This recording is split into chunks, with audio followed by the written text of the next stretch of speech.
प्यारे स्टूडेंट्स, क्या हाल चाल। उम्मीद है आप स्वस्थ होंगे, मस्त होंगे और आपकी क्लास 12th की केमिस्ट्री की पढ़ाई ज़बरदस्त चल रही होगी, क्योंकि हम दूसरा चैप्टर शुरू कर चुके हैं। पहला चैप्टर हमने बहुत ही शानदार तरीके से ख़त्म किया था। आपने थोड़ा प्यार अच्छा ही दिया था। यदि आप अच्छे से प्यार देंगे, अच्छे से वीडियो को शेयर करेंगे, तो हम आपको पूरे जितने भी चैप्टर हैं, UP board, Bihar board, Rajasthan board, सारे बोर्ड के, इन तीनों बोर्ड के जो भी जितने भी टॉपिक होते हैं, सारे टॉपिक को क्या करेंगे, हम अच्छे से कंप्लीट सिलेबस आपका दिसंबर तक कर देंगे। तो आइए शुरू करते हैं समय बर्बाद करते हुए। कह रहा मंजिल उन्हीं को मिलती है जिनके सपनों में जान होती है, पंख से कुछ नहीं होता, हौसलों से उड़ान होती है। मंजिल उन्हीं को मिलेगी जिनके सपनों में जान होगी, जो दिन रात क्या होगा, मेहनत में लगा हुआ होगा। पंख से कुछ नहीं होता, हौसलों से उड़ान होती है। तो पंख से कुछ होने वाला नहीं है, क्योंकि क्या होती है, हौसलों से उड़ान होती है। तो हम भी आपके लिए रात रात जाग कर क्या करते हैं, वीडियो बनाते हैं, मेहनत करते हैं। तो आप भी हमारे लिए बस थोड़ा सा काम कीजिएगा। वीडियो पसंद आए तो लाइक कीजिएगा, और अच्छा ज़्यादा लगे तो शेयर भी कर दीजिएगा दोस्तों के पास जो कोचिंग नहीं करते हैं। तो आइए समय न बर्बाद करते हुए शुरू करते हैं। हम आपसे कुछ तो पैसे तो मांग नहीं रहे हैं, बस एक छोटा सा लाइक और शेयर करना है। तो देखिए, गैल्वेनिक सेल के बारे में हमने पढ़ा था, तो हम आज जानेंगे कि इसका विद्युत धारा का प्रवाह किस तरफ से होता है। तो धारा का प्रवाह किधर से किधर होगा। मान लीजिए क्या है, इलेक्ट्रॉन क्या कर रहा है, इलेक्ट्रॉन इधर से क्या हो रहा है, इलेक्ट्रॉन इधर से इधर स्थानांतरित हो रहा है। जब क्या होंगे, एक इसकी छड़ है, एनोड क्या है, एनोड जिंक की छड़ है, एनोड क्या है, जिंक की, और ये कैथोड क्या है, कापर की छड़ है। तो कापर पर क्या होता है, कापर पर 2 प्लस क्या हो रहा है, आ जा रहा है। तो यानी 2 इलेक्ट्रॉन कहाँ से आए, एनोड से क्या हो गया, इधर से जिंक से क्या हो गया, 2 इलेक्ट्रॉन निकले और क्या हो गए, कापर पर पहुंच आए। जब 2 इलेक्ट्रॉन यहाँ से निकल रहे हैं, जिंक से 2 इलेक्ट्रॉन निकल कर क्या हो गए, कापर की छड़ पर आ जाते हैं।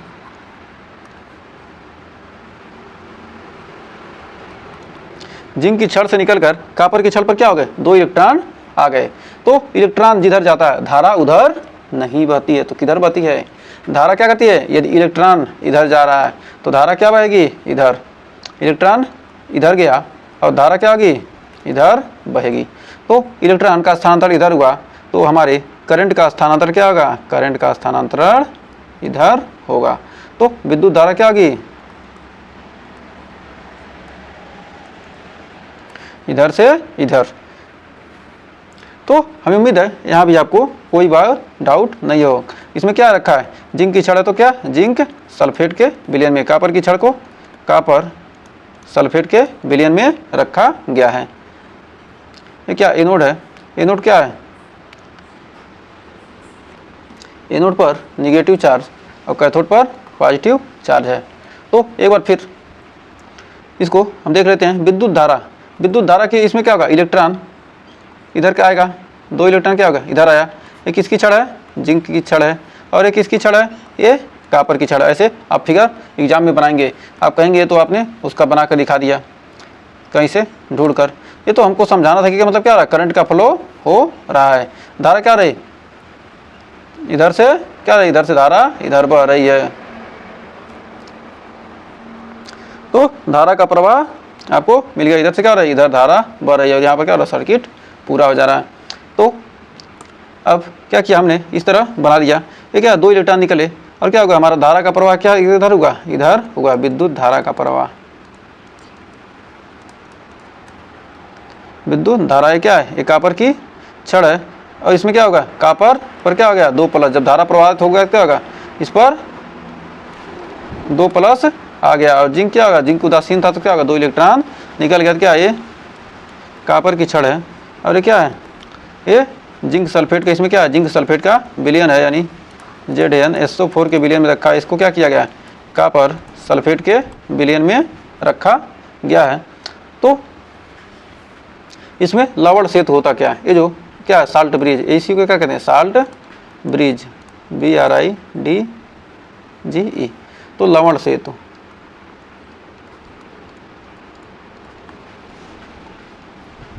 लवण सेतु होता है। लवण सेतु क्या करता है, लवण सेतु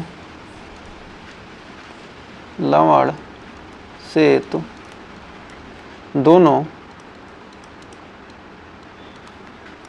एक सेकेंड, लवण सेतु दोनों विलयनों का संपर्क लवण सेतु क्या करता है, दोनों विलयनों को क्या करता है, संपर्क कराता है, संपर्क कराता है, दोनों विलयनों को क्या कर रहा है, संपर्क करा रहा है ना, संपर्क कराता है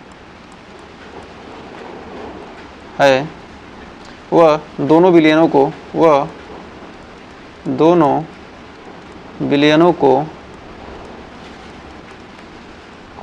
उदासीन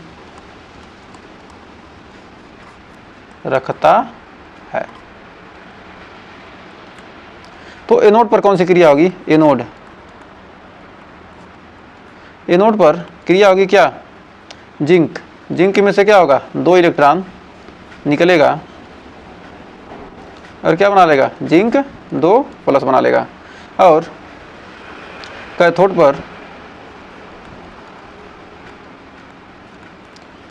पर जो क्रिया होगी इसमें क्या होगा, कॉपर डबल+ से क्या होगा, जब 2 इलेक्ट्रॉन जुटेगा तो क्या बनेगा, कॉपर बना लेगा, क्यों क्या होगा, कॉपर उदासीन हो जाएगा।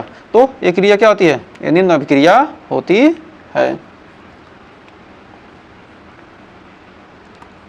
मान लीजिए क्या यहाँ पर पहला पॉइंट क्या आ रहा है, जिंक से क्या आ रहा है, इसमें जिंक से क्या हो रहे हैं, इलेक्ट्रॉन 2 इलेक्ट्रॉन क्या होगा, निकल गया, जिंक से क्या होगा, 2 इलेक्ट्रॉन निकला और कहाँ पहुँच गया, कॉपर पर।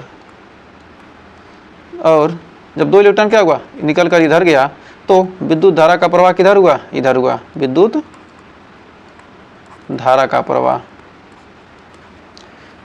कॉपर से जिंक के छड़ की तरफ। अब दूसरा हमारा है लवण सेतु। लवण सेतु क्या करता है, लवण सेतु का काम क्या है, अभी हमने बताया है। लवण सेतु क्या करता है, दोनों विलयनों को उदासीन बनाता है। लवण सेतु दोनों विलयनों को उदासीन रखता है। इसका काम क्या, लवण सेतु का काम क्या, दोनों विलयनों को उदासीन रखना है। तो अर्ध सेल होता क्या है, अभी सेल अभिक्रिया हम जानेंगे।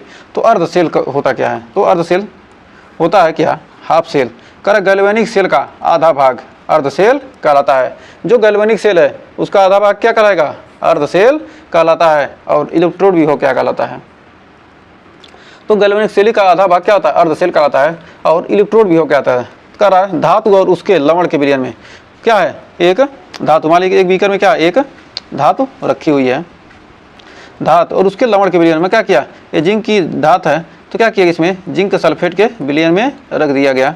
उसके लवण के विलयन में, लवण के विलयन के बीच स्थापित होने वाले इस जिंक की छड़ और इसके ये जो विलयन है इसके बीच जो भी क्या होगा, विभवांतर उत्पन्न होगा, इसके विभव में क्या होगा, जो कुछ न कुछ अंतर होगा, वही क्या कहते हैं, उसी को इलेक्ट्रोड विभव कहा जाता है। उसका विभव कहा लेंगे क्या होगा, इसका ईएमएफ मतलब कितना वोल्टेज है, उसी को क्या कहते हैं, विद्युत विभव, इलेक्ट्रोड विभव कहते हैं, इलेक्ट्रोड विभव कहते हैं। तो अब आइए जानते हैं विद्युत वाहक बल और विभवांतर में अंतर, ईएमएफ और इलेक्ट्रोमोटिव फोर्स और पोटेंशियल डिफरेंस में अंतर क्या होता है। इसको जानेंगे तब आपको समझ में आएगा कि ये विद्युत वाहक बल होता क्या है या विभवांतर क्या होता है। तो कह रहा है जब परिपथ में, मतलब कोई परिपथ है, मान लेते हैं, अभी इसको लिख लेते हैं तब आपको समझाते हैं। जब किसी परिपथ में, जब किसी परिपथ में धारा का प्रभाव, यह क्या, जब किसी परिपथ में क्या होती है, जब किसी परिपथ में वैद्युत धारा नहीं बहती है, वैद्युत परिपथ में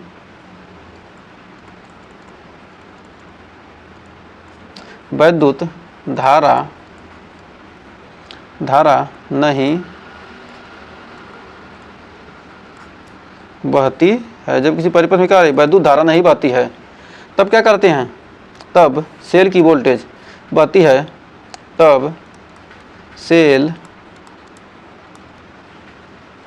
की वोल्टेज को क्या कहते हैं, विद्युत वाहक बल कहते हैं, विद्युत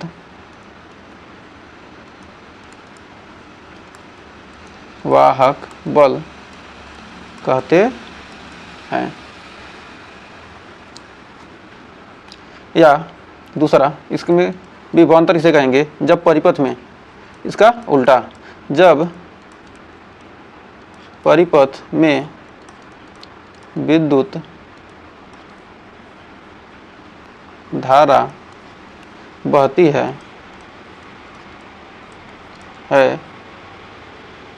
तब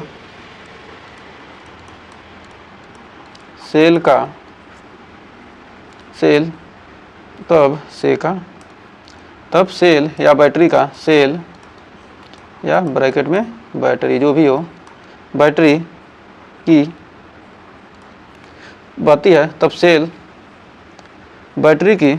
की वोल्टेज को,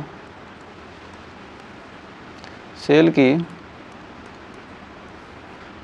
वोल्टेज को विभवांतर कहते हैं। विभवांतर कहते हैं। तब सेल या बैटरी की क्या कहते हैं, जो वोल्टेज होगी उसी को क्या कहते हैं, विभवांतर कहते हैं। फिर दूसरा पॉइंट, जो क्या होता है, वोल्टेज होता है या अधिकतम वोल्टेज होती है। जो विद्युत वाहक बल है क्या है, अधिकतम या अधिकतम वोल्टेज होती है, या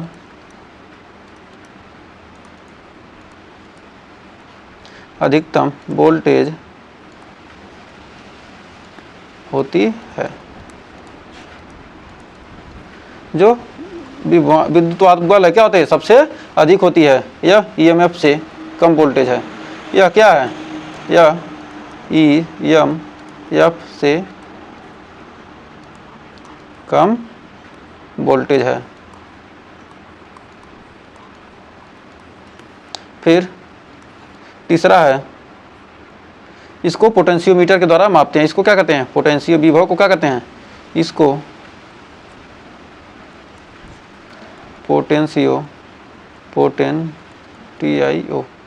पोटेंशियोमीटर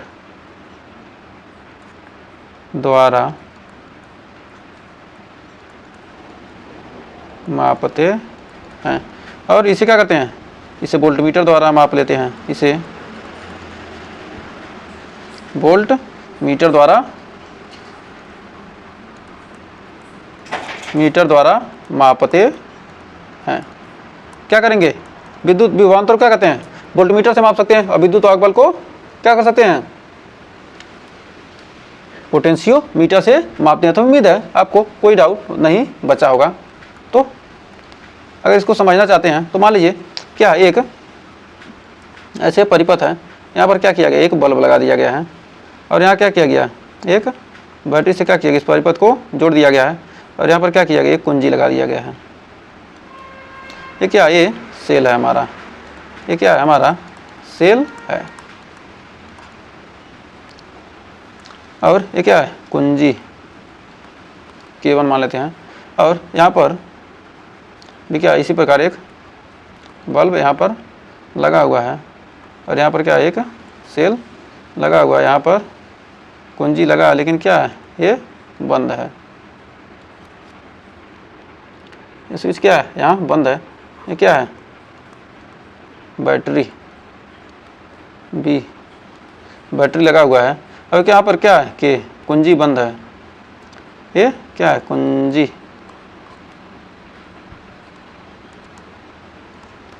तो यहाँ पर जो वोल्टेज है, यहाँ पर की जो, जब क्या है, यहाँ परिपथ में क्या है, जब कुंजी बंद नहीं है, तो क्या मतलब, जब परिपथ क्या है, खुला हुआ है,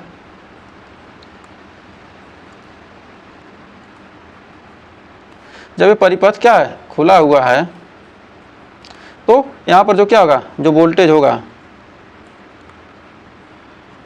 ये क्या है, EMF है। और यहाँ जब क्या होगा, परिपथ क्लोज है, तो जब यहाँ वोल्टेज मापेंगे, यहाँ की वोल्टेज जो मापेंगे हम, यहाँ की क्या मापेंगे, जो वोल्टेज मापेंगे, वोल्टेज क्या कहलाएगा, वो कहलाएगा PD, यानी पोटेंशियल डिफरेंस, यानी विभवांतर। तो हमें उम्मीद है यहाँ तक आपको कोई डाउट नहीं होगा। तो अब जानते हैं सेल अभिक्रिया व सेल संकेत। तो सेल अभिक्रिया और सेल संकेत होता क्या है, तो आइए देखते हैं। सेल अभिक्रिया, मान लेते हैं क्या कोई सेल है, उसमें क्या होगा, एनोड पर कौन सी अभिक्रिया होगी, एनोड पर जिंक की छड़ डाले थे और कॉपर की छड़ डाले थे, मतलब सेल अभिक्रिया क्या है, जिंक के छड़ पर क्या होगा, जिंक के छड़ से क्या होगा 2 इलेक्ट्रॉन निकला और क्या बना लिया, जिंक डबल प्लस बना लिया। तो यह क्रिया क्या हो गई, ऑक्सीकरण हुई।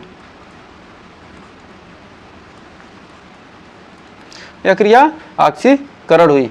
और कैथोड पर क्या था, कॉपर की जो छड़ थी उससे क्या हो गया, 2 इलेक्ट्रॉन आकर जुट गया और क्या बना लिया, Cu। इसका क्या हो गया, अपचयन। 2 इलेक्ट्रॉन जुटा, इलेक्ट्रॉन निकलना क्या कहलाता है, ऑक्सीकरण, और इलेक्ट्रॉन का जुटना क्या कहलाता है, अपचयन।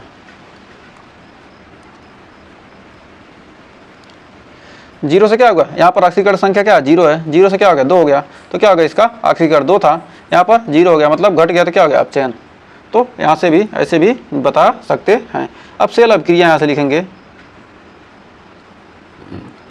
सेल अभिक्रिया,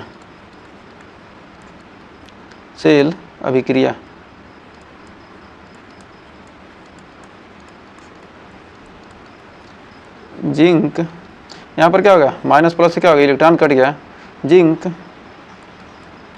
प्लस Cu 2 प्लस कॉपर, इससे बन गया जिंक 2 प्लस Cu।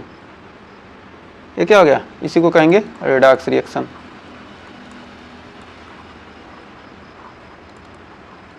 ये क्या हो गया, रेडॉक्स रिएक्शन हो गया। जिंक का क्या हो रहा है, यहाँ पर देखेंगे क्या होगा, जिंक का ऑक्सीकरण और कॉपर का क्या हो रहा है, अपचयन हो रहा है। तो इसको लिख सकते हैं सेल द्वारा क्या कहते हैं, सेल संकेत से दर्शा सकते हैं कि Zn 2 प्लस, या लिख सकते हैं Zn 2 प्लस और कॉपर Cu 2 प्लस।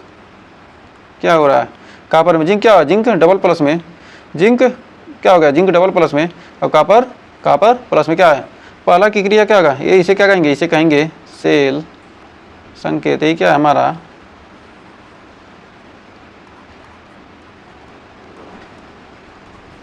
सेल संकेत। तो पहला क्या होता है, पहला एनोड है और दूसरा क्या है, कैथोड है। तो आइए एक क्वेश्चन देखते हैं। क्वेश्चन कर रहा है कि Mg मैग्नीशियम क्या कर रहा है, Ag प्लस से क्या कर रहा है, क्रिया करके Mg प्लस और Ag। तो सेल अभिक्रिया को क्या कर रहा है, एक दिया क्या, सेल अभिक्रिया को, इस सेल अभिक्रिया को सेल संकेत द्वारा प्रदर्शित करिए। सेल अभिक्रिया को सेल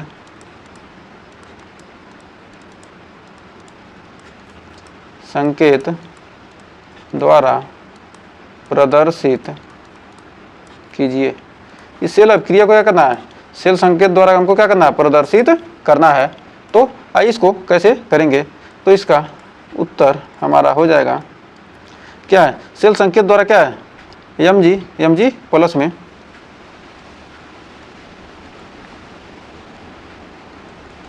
क्या करा है, ऑक्सीकरण वाले को क्या करेंगे, पहले लिखेंगे, ऑक्सीकरण हो रहा है क्या होगा, 0 था 1 हो गया, ऑक्सीकरण वाले को पहले, उसके बाद डबल 3 उत्थी लगाएंगे खड़ी पाही, उसके बाद Ag प्लस को सिंगल से क्या करेंगे, Ag।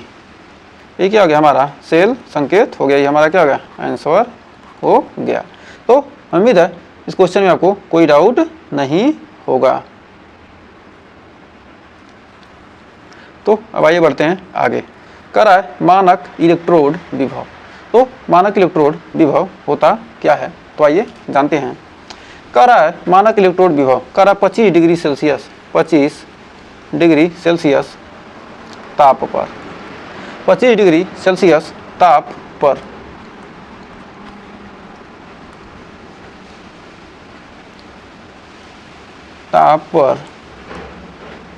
इलेक्ट्रोड में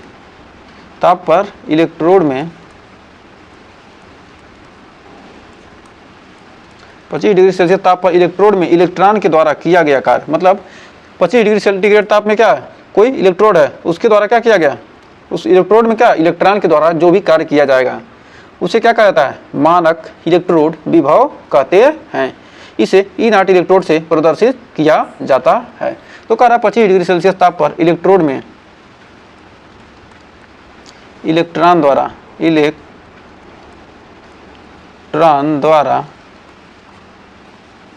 किया गया कार्य मानक इलेक्ट्रोड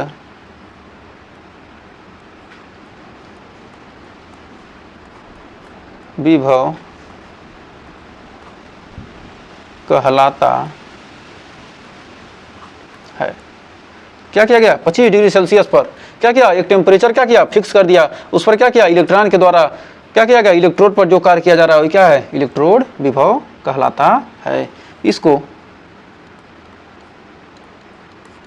E0 इलेक्ट्रोड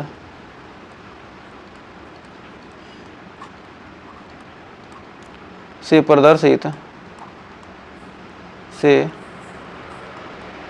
प्रदर्शित किया जाता है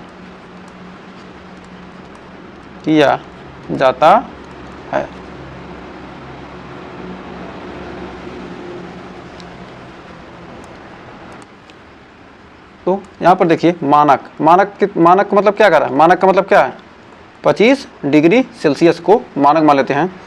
और इलेक्ट्रोड मतलब सेल के आधे हिस्से द्वारा, मतलब क्या, इलेक्ट्रोड मतलब मान लीजिए क्या, एक सेल दिया है, ये इसमें सेल है, ये सेल है क्या, ये सेल दिया है, इसमें क्या, एक इलेक्ट्रोड के द्वारा, इसमें क्या है, एक इलेक्ट्रोड के द्वारा क्या किया जा रहा है, कार्य,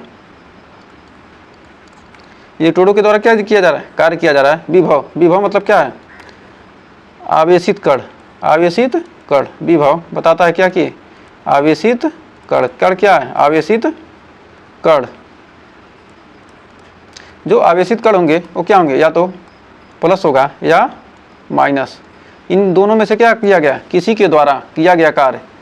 ये जो इलेक्ट्रोड मतलब सेल का अर्धसेल क्या कहेंगे, सेल का आधे हिस्सा को क्या कहते हैं, अर्धसेल, सेल के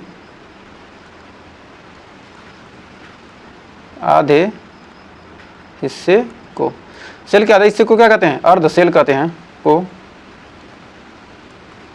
अर्धसेल अभी हमने आपको बताया है।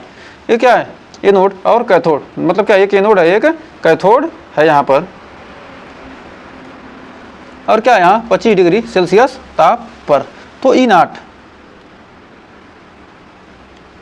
जो इलेक्ट्रोड है, इलेक्ट्रोड में E0 क्या होता है, E0 इलेक्ट्रोड को क्या कहते हैं, एक कैथोड होगा और एक इलेक्ट्रोड, कितने होते हैं, दो होते हैं, तो लिखेंगे क्या, E कैथो एनोड और E कैथोड, E0 कैथोड, जहाँ पर E एनोड का मान कितना होता है, वोल्टेज कम होता है, एनोड का क्या होता है, वोल्टेज कम होता है, जबकि कैथोड का क्या होता है, वोल्टेज अधिक। एनोड और कैथोड की क्या यही पहचान है कि क्या होगा, एनोड की वोल्टेज क्या होगी, कम होगी, और कैथोड की क्या होगी, अधिक होगी। कैथोड की वोल्टेज क्या होता है, ज़्यादा होता है, ये चीज़ हमेशा ध्यान रखिएगा। तो आइए बढ़ते हैं आगे, कर मानक इलेक्ट्रोड विभव। तो मानक इलेक्ट्रोड विभव अभी हमने देखा है कि मतलब क्या, किसी सेल के द्वारा क्या किया गया, 25 डिग्री सेल्सियस ताप पर इलेक्ट्रॉन के द्वारा किए गए कार्य को क्या कहते हैं, मानक इलेक्ट्रोड विभव कहते हैं। तो क्या कहते हैं, सेल के आधे हिस्से द्वारा किए गए कार्य को क्या कहते हैं, मानक इलेक्ट्रोड विभव कहलाता है। इसको E0 कैथोड से क्या करते हैं, प्रदर्शित करते हैं।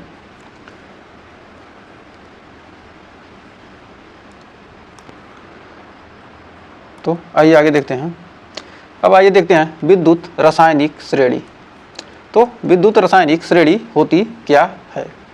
तो विद्युत रासायनिक श्रेणी मान लेते हैं, माना इलेक्ट्रोड विभव के मानों को क्या कहते हैं? मानक इलेक्ट्रोड जो क्या है 25 डिग्री सेल्सियस पर जो मानक इलेक्ट्रोड विभव हैं उनके मानों को क्या करेंगे? एक क्रम से बढ़ते हुए क्या कहते हैं? व्यवस्थित करने पर विद्युत रासायनिक श्रेणी प्राप्त होती है। उनको क्या कहते हैं? क्रम से क्या कहते हैं? बढ़ते हुए क्रम से क्या कहते हैं? उनके मानों को तो क्या लिख सकते हैं? मानक इलेक्ट्रोड,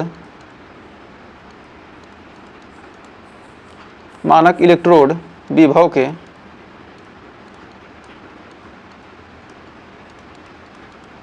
मानों को, मानक इलेक्ट्रोड विभव के मानों को एक क्रम में, एक बढ़ते क्रम में, एक क्रम में क्या किया गया? बढ़ते क्रम में व्यवस्थित करने पर, क्रम में व्यवस्थित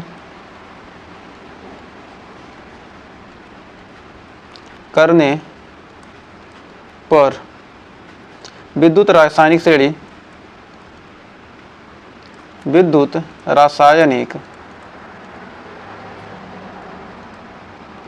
रासायनिक श्रेणी प्राप्त होती है। क्या मिलती है हमको? विद्युत रासायनिक श्रेणी क्या होती है? प्राप्त होती है। तो विद्युत रासायनिक श्रेणी कैसे बनेगी? तो आइए देखते हैं। मान लीजिए विद्युत रासायनिक श्रेणी हमारी क्या होती है? विद्युत रासायनिक श्रेणी के जो तत्व हैं, कौन कौन से तत्व हैं?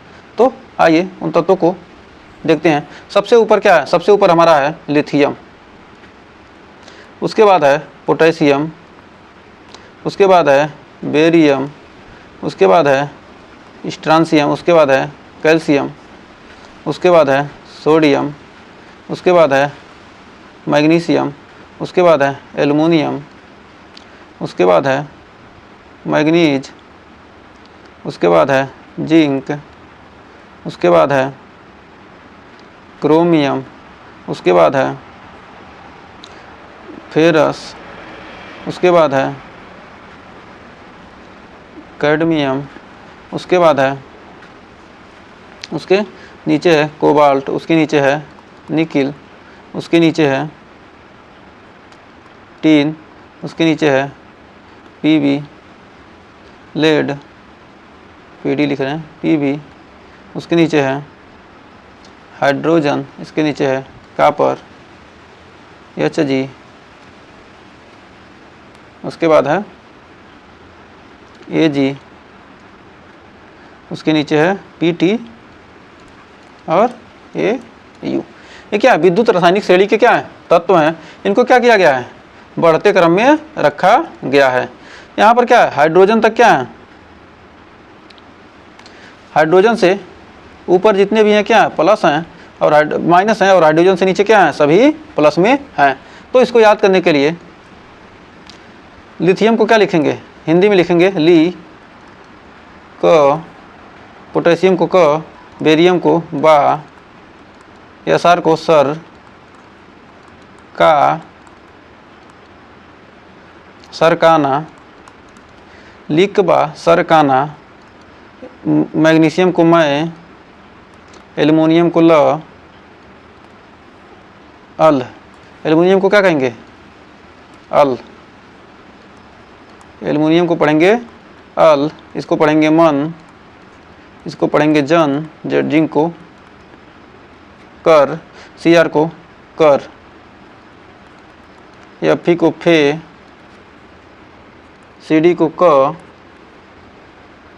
सीओ को कोबाल्ट को, निकिल को नी, एसएन को सन, पब, पीबी को पब, इसको पढ़ेंगे हाइड्रोजन, सी से सी एच से क्या? चा, सी एच से चा,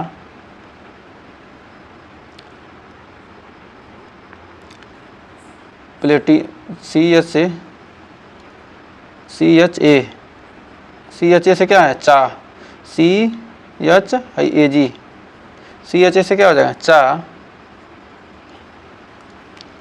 पी ए से पा। तो हाइड्रोजन चापा। तो देखिए क्या, लिखबा सरकाना मैल मंजन कर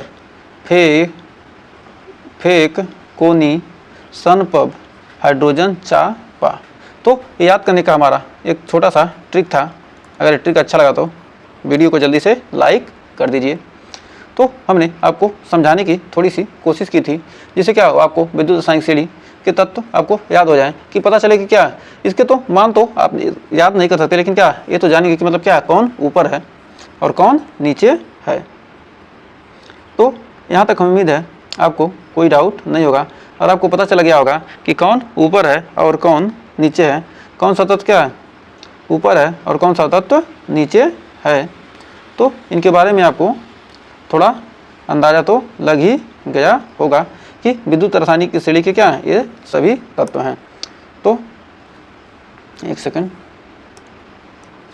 तो यहाँ पर देखिए विद्युत रासायनिक श्रेणी होता क्या, कह रहा है कि मानक इलेक्ट्रोड विभव के बढ़ते क्रम में विभिन्न तत्वों की व्यवस्था को विद्युत रासायनिक श्रृंखला कहा जाता है, जो अभी हमने लिखकर आपको दिखाया है। तो ये विद्युत रासायनिक श्रेणी आपका दिया है, लिखबा सरकाना मैल मंजन कर फेक कोनी सन पीबी हाइड्रोजन चापा। हाइड्रोजन का जो इलेक्ट्रोड विभव का मान क्या होता है, 0 होता है। हाइड्रोजन से ऊपर क्या होते हैं, ये निगेटिव होते हैं और हाइड्रोजन से नीचे क्या होते हैं, ये पॉजिटिव होते हैं। तो डिक्रीजिंग ऑर्डर ऑफ रिएक्टिविटी मतलब क्या है, सक्रियता का घटता क्रम। सबसे ऊपर क्या होगा, अधिक सक्रिय, क्या होगा सक्रियता क्या होगा, धीरे धीरे नीचे जाने पर क्या होती है, उनकी सक्रियता क्या होती है, घटती है। और डिक्रीजिंग ऑर्डर ऑफ रिड्यूसिंग मतलब क्या, अपचायक क्षमता घटती है। नीचे आने पर क्या होगा, अपचायक क्षमता घटती है। नीचे आने पर अपचायक क्षमता घटता है। तो नीचे आने पर क्या होगा, अपचायक क्षमता घटता है। अपचायक क्षमता क्या होगा, नीचे आने पर घटेगा। और क्या होगी, इनकी सक्रियता मतलब क्रिया करने सक्रियता क्या होती है, घटती है। पर decreasing order of element ion losing electron losing मतलब क्या, इलेक्ट्रॉन पावर क्या कहता है, घटता है। इलेक्ट्रॉनिक पावर क्या, decreasing order of electron losing मतलब क्या, इलेक्ट्रॉन की कमी होती है। नीचे आने पर क्या होता है, इलेक्ट्रॉन की विस्थापित करने की क्या होती है, गति घटती है। फिर करें इंक्रीजिंग ऑर्डर ऑफ ऑक्सीडाइजिंग मतलब क्या होगा, ऊपर से नीचे आएंगे क्या होगा, ऑक्सीकरण में क्या होता है, ऑक्सीकरण क्षमता क्या होती है, बढ़ती है। ऑक्सीकरण क्षमता नीचे आने पर बढ़ती है और अब ऊपर, और अपचायक क्षमता क्या होती है, घटती है। अपचायक क्षमता नीचे आने पर घटती है और ऑक्सीकरण क्षमता क्या होती है, बढ़ती है। तो अब आइए इसके देखते हैं इसके गुण कौन कौन से हैं। यहाँ पर आपको अच्छे से क्लियर हो जाएगा। करा प्रथम तत्व की सक्रियता अधिक होती है तथा क्रम में नीचे की ओर घटती है। तो हमारा ये पहला पॉइंट है, ये क्या, ये पहला पॉइंट है और ये दूसरा पॉइंट और ये तीसरा चौथा। तो आइए देखते हैं। फिर कह रहा है कि प्रथम तत्व की अपचायक शक्ति अधिक होती है। जो पहला तत्व है उसकी अपचायक शक्ति क्या है, बहुत अधिक है और क्रम से नीचे जाने पर इसकी क्या होती है, शक्ति घटती है। अपचायक क्षमता क्या होगी, नीचे आने पर घटती है। और प्रथम तत्व की क्या अधिक सक्रिय, नीचे के तत्व क्या होते हैं, कम सक्रिय होते हैं। क्या होता है, जो सबसे नीचे क्या है हमारा सोना चांदी है, ये जल्दी क्या करते हैं, सबसे नीचे क्या है सोना, सोना किसी से क्रिया करता है नहीं, तो सोने पर जंग लगता है नहीं। तो क्या करेंगे, नीचे वाले क्या कहते हैं, ऊपर वाले पर परत चढ़ा सकते हैं। लेकिन क्या होगा, ऊपर वाले में क्या होगा, नीचे वाला मिल सकता है, लेकिन नीचे वाले में क्या करते हैं, ऊपर वाले को नहीं मिला सकते हैं। क्या करेगा, नीचे वाला ऊपर वाले को क्या करेगा, विस्थापित कर देता है। तो अभी आइए आगे देखते हैं। कह रहा है प्रथम तत्व की वैद्युत धनात्मकता सबसे अधिक और नीचे आने पर घटती है। जो वैद्युत धनात्मकता है, विद्युत को धारण करने की जो क्षमता है क्या होती है, नीचे आने पर घटती है। फिर कह रहा हाइड्रोजन के लिए E0 का मान शून्य होता है। जो हाइड्रोजन है उसके लिए क्या होता है, विद्युत वाहक बल का मान क्या होता है, शून्य होता है। कह रहा हाइड्रोजन से ऊपर रखे गए तत्व का E0 का मान क्या होता है, ऋणात्मक होता है। हाइड्रोजन से ऊपर जितने भी तत्व हैं उनका क्या होता है, E0 का मान ऋणात्मक होता है। तो कह रहा है रेडॉक्स अभिक्रिया की संभावना की भविष्यवाणी करना। इसके द्वारा क्या कहते हैं, रेडॉक्स अभिक्रिया की मतलब रेडॉक्स अभिक्रिया होगा कि नहीं, इसकी क्या कर सकते हैं, भविष्यवाणी कर सकते हैं। फिर कह रहा है हाइड्रोजन गैस मुक्त होने के लिए तनु अम्लों के साथ किसी धातु की अभिक्रिया की भविष्यवाणी करना। मतलब हाइड्रोजन गैस मुक्त होने के लिए क्या चाहिए, तनु अम्ल के साथ किसी धातु की अभिक्रिया की भविष्यवाणी किया जा सकता है। फिर एक मान लीजिए नोट में लिख लीजिए नोट। कह रहा है अधिक क्रियाशील धातुएं, जो अधिक क्रियाशील धातुएं हैं, अधिक क्रियाशील धातु, क्रियाशील धातुएं जिनका क्या हो, वोल्टेज कम। अधिक क्रियाशील कौन होंगे, जिनका वोल्टेज कम होगा, कम वोल्ट। क्या कहती हैं, कम क्रियाशील, कम क्रियाशील धातुओं, कम क्रियाशील धातुओं यानी अधिक वोल्ट, उनका क्या होगा, वोल्टेज अधिक होगा। अधिक वोल्ट को उनके क्या करती हैं, यौगिक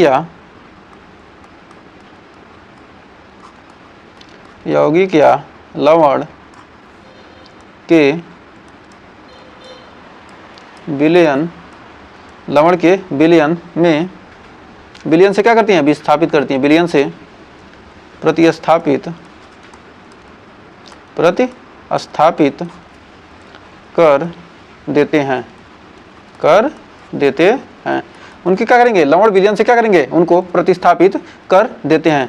यदि क्या हो, ए का वोल्टेज है क्या, प्लस 0.80 वोल्ट और बी का क्या है 0.46 वोल्ट। तो यहाँ पर जो ए बी क्या है, ए, तो क्वेश्चन है, मान लीजिए क्या ए, यहाँ पर एक क्या है, ये बर्तन है, ये क्या, एक बर्तन है। तो क्वेश्चन पूछ रहा है कि क्या ये धातु बी को उसके लवण के विलयन से विस्थापित कर सकता है,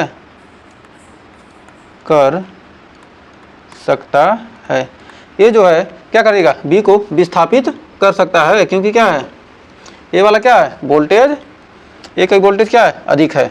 तो अधिक वाला, जो अधिक वोल्टेज वाला क्या करेगा, विस्थापित कर सकता है। तो उत्तर आपका हो जाएगा नहीं, क्योंकि क्या है, नहीं, क्योंकि ए कम क्रियाशील है, कम क्रियाशील धातु है। जो क्या होगा, जिसका वोल्टेज कम होगा वो क्या होगी, अधिक क्रियाशील होगी, और क्या करेगी, दूसरे को उससे कम वाले को क्या करेगी, उसके लवण के विलयन से क्या करेगी, विस्थापित कर देगी। यदि क्या पूछता, बी धातु को उसके लवण के विलयन से विस्थापित कर देगी, तो कह देंगे हाँ। तो जिसका वोल्टेज क्या होगा, ये धातु बी को क्या कर सकती है, उसके लवण के, ये जो है क्या करेगी, बी के लवण के विलयन से क्या करेगी, विस्थापित कर सकती है, नहीं। ये क्या होता है, ये पूछता ये क्या करता है, इसके लवण के धातु से क्या करता है, क्रिया कर लेता है। ए के लवण का विलयन क्या होता है, बी के लवण के विलयन से होता। तो मतलब क्या, ए धातु जो है, धातु ए है, वो क्या कर रहा है, बी को, इस बी को इसी के लवण के विलयन से क्या करेगी, विस्थापित करिए। BaSO4 है, BaSO4 यदि है, तो कह रहा है कि ये क्या करेगा, बी को हटा सकता है, तो कह सकते हैं कि नहीं। यदि ये SO4 रहता और क्या कहता बी ए को हटा सकता है, तो क्या करेंगे, कहते हाँ, क्योंकि क्या करेगा, बी तुरंत हटा देगा। तो अभी क्वेश्चन करेंगे तो आपको अच्छे से क्लियर हो जाएगा।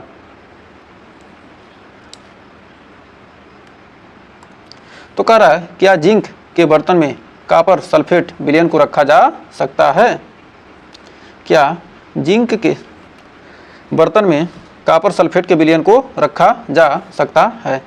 तो आइए इसका हल देखते हैं। जिंक का जो क्या है, जिंक का जो मानक इलेक्ट्रोड विभव होता है 0.76 वोल्ट होता है, और कॉपर का जो मानक इलेक्ट्रोड विभव होता है 0.34 वोल्ट। तो यहाँ पर मान लिया ऐसे क्वेश्चन में ये भी दिया रहेगा। अब यहाँ से हल, क्वेश्चन में ये भी दिया रहेगा कि मतलब क्या, जिंक का जो इतना मान है और कॉपर का इतना वोल्टेज है। जिंक का क्या है, माइनस में है ना, जिंक का -0.76 वोल्ट है। तो यहाँ पर अब क्रिया बनेगी क्या है, जिंक, मान लीजिए क्या ये बर्तन है, इसमें CuSO4, ये बर्तन किसकी है, जिंक की। तो यहाँ पर देखेंगे जिंक,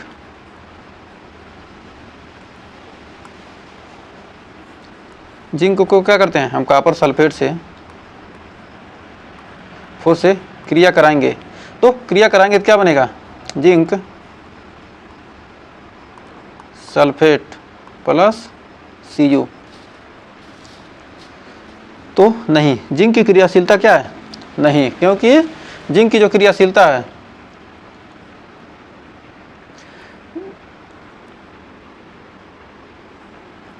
कह सकते हैं कि नहीं, जिंक की क्रियाशीलता, जिंक की क्रिया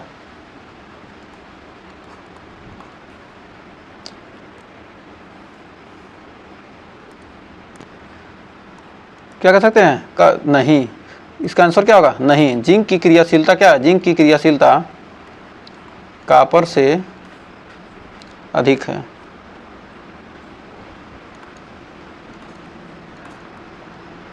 मतलब जिसकी क्रियाशीलता अधिक होगी, मतलब क्या, जिसकी कम क्रियाशीलता है और अधिक क्रियाशीलता के बर्तन में क्या कर सकते हैं, रख नहीं सकते हैं। क्योंकि क्या करेगा वह, क्या करेगा, जिंक क्या करेगा, इसको विस्थापित कर देगा। जिंक क्या कर रहा है, कॉपर को विस्थापित, जिंक क्या है, कम क्रियाशील, जिंक की क्रियाशीलता क्या अधिक है, वो क्या कर रहा है, कॉपर को विस्थापित करके क्या कर रहा है, जिंक का स्थान ले रहा है। तो इसलिए हम कह सकते हैं, क्या कहते हैं, जब क्या होगा, क्रियाशील, जब क्रिया करेगा तो उस बर्तन में नहीं रखते, अगर क्रिया नहीं करेगा तो क्या कर सकते हैं, उस बर्तन में रख सकते हैं। तो मान लीजिए क्या है, यहाँ पर ये जो जिंक है, जिंक क्या होगा, कॉपर सल्फेट से क्या होगा, क्रिया करके क्या बनाएगा, जिंक सल्फेट बना लेगा और क्या होगा, उस बर्तन में मिल जाएगा। तो क्या बन जाएगा, जहर बन जाएगा। मिश्रण क्या होते हैं, दो प्रकार के होते हैं, एक समांगी मिश्रण होता है, एक विषमांगी मिश्रण होता है। समांगी मिश्रण है तो ठीक है, विषमांगी मिश्रण हो गया तो कहानी भी ठीक ठाक है।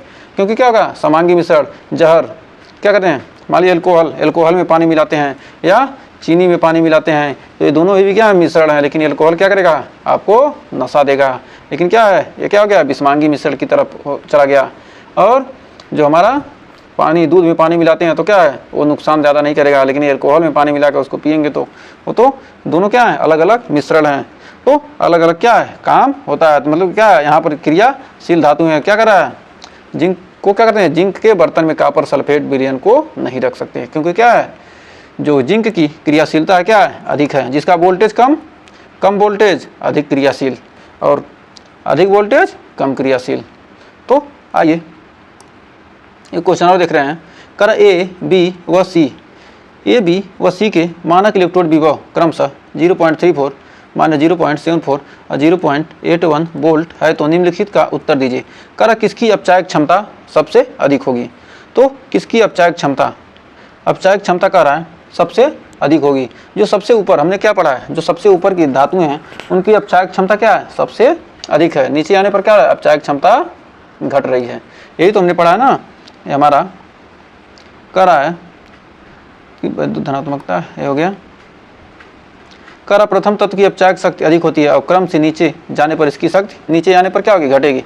तो क्या हो रहा है, नीचे आने पर क्या होगा, मान बढ़ रहा है। मान बढ़ रहा है तो क्या होगा, मान बढ़ेगा तो क्या होगा, घटेगा। यदि मान कम है तो क्या होगा, अपचायक क्षमता अधिक होगी। तो किसकी अपचायक क्षमता सबसे अधिक, कम मान किसका है, बी वाले का।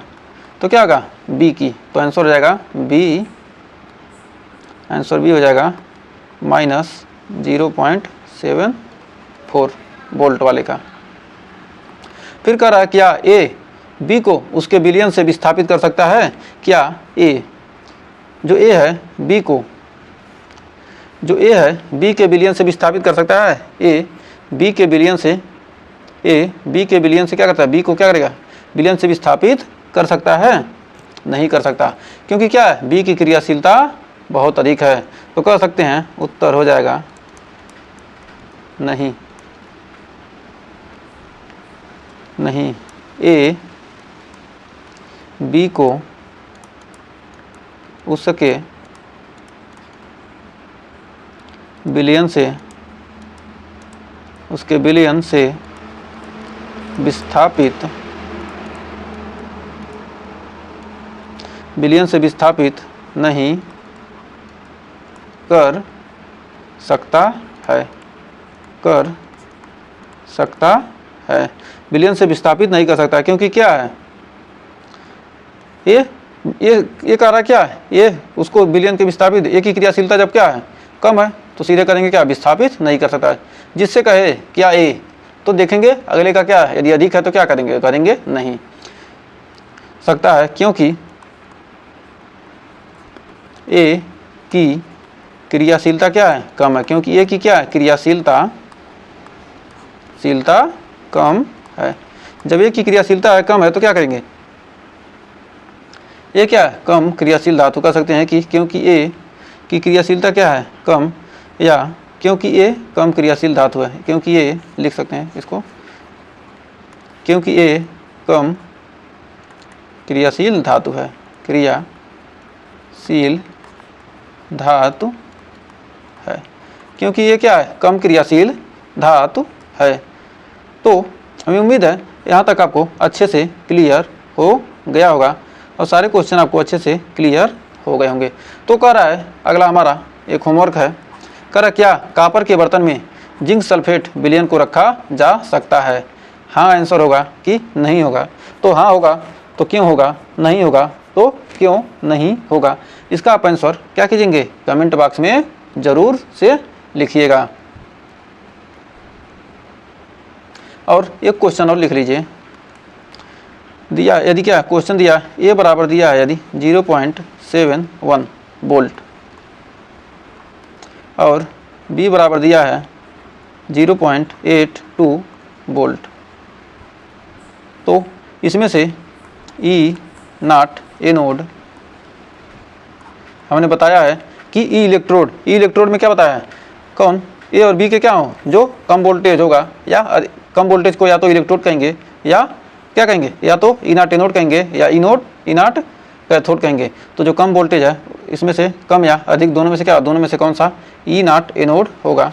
इसका आंसर, इन दोनों क्वेश्चन का आंसर आप कमेंट में ज़रूर बताइएगा, क्योंकि अगर आपने अभी तक अच्छे से वीडियो को देखा है तो आप इन दोनों क्वेश्चन के आंसर चुटकियों में कर सकते हैं। तो आज के लिए बस इतना ही, मिलेंगे नेक्स्ट वीडियो में इसके आगे के टॉपिक के साथ। तब तक के लिए टेक केयर।